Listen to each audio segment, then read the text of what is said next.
Hello, Justin Williams speaking, and today for our 10th episode of our Goosebumps TV series and book comparison, I'll be taking a look at the next chapter in Slappy's own saga, Night of the Living Dummy 3.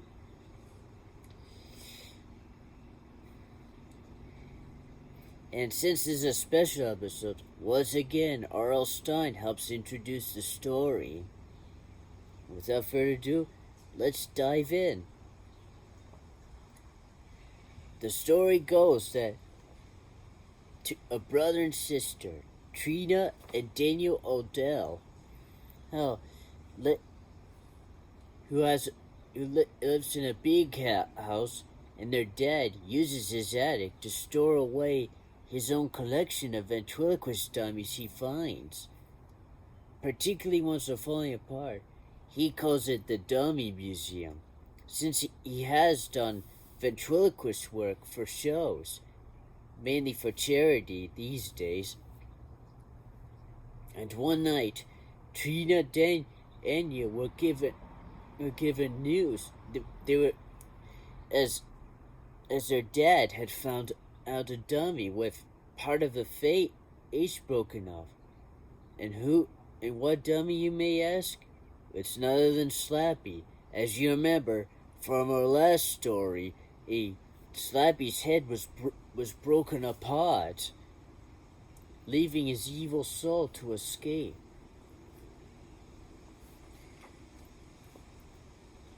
And then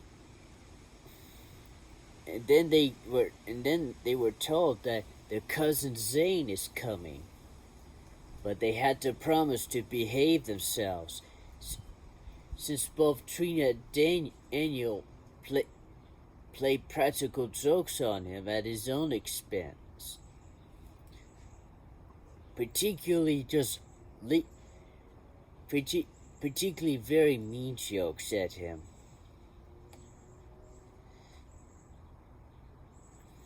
But as in all living dummy books, Trina was able to find the card that has the magic words that bring Slappy to life. And unbeknownst to her, this magic not only brought him to life in secret, but also helped repair the damage he had gained from his last encounter. But nobody knows for several days, and in the meantime, Zane arrived, and he brought along a book called Conquering Your Fears, so he's extra prepared for his cousins should they try playing any mean jokes at him.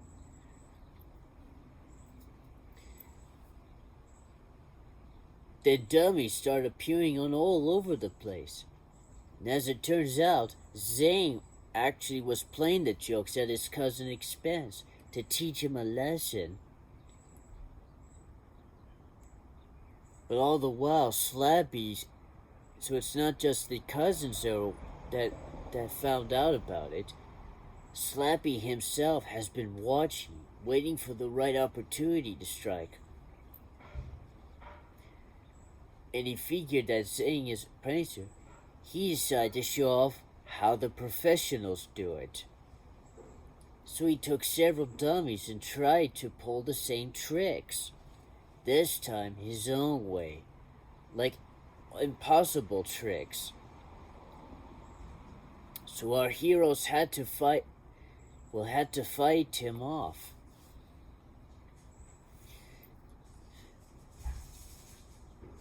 They tried everything, but it was no good. And then finally they get help from other dummies by mistake, and Slappy was defeated for good. And at least but Slappy may still be kicking, because he'll be back. And now for the differences. Number one on unlike the books, Zane actually gets involved with if seeing Slappy come alive, which resulted in running across the house trying to get away from him before trying to stuff him into his own trunk and just dump him into a well.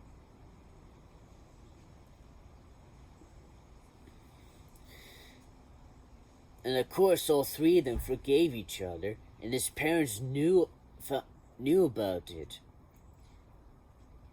which meant that basically they're all forgiven for pulling each other's pranks. How Slappy was defeated was also different. In the books, the Odell family's own dummy simply tried to beat him up and tear him to pieces. Because they basically just don't want.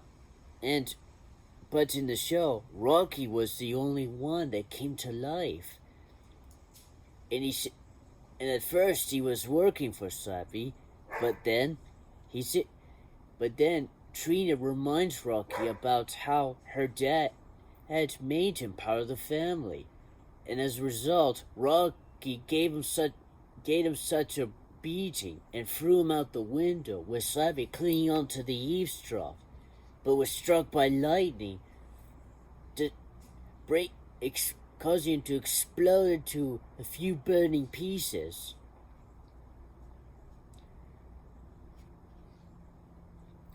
And of course, Rocky had different designs, with the show being more based off of a 20s era mugster or gangster. Slappy also had supernatural powers in the show, such as bringing Rocky to life and actually turning Zane into a dummy.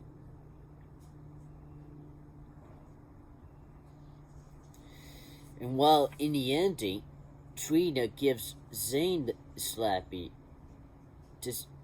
because nobody was forgiven the book, and teach her what it's like to be blamed for Slappy. But in the show, there may be hints that either Zane was still possessed by Slappy or still part dummy, as he twists his own head in a complete circle. And now for trivia. This story is the final special episode that was ever aired, which is introduced and closed off by R.L. Stine himself, which also includes a dummy version of the author himself, and he loved it. In fact, he still has it in his own collection, and from all the years of being celebrated for being one of the best-selling authors in America. And last but not least, Anik Obsawan, which you may remember from Return of the Mummy as Sari, dressed up as Slappy to help with the scenes where he moves around, especially when he's walking. It's just that simple. And that's it for today. And as always, this is Jesse Williams signing off. Have a scary day, everyone.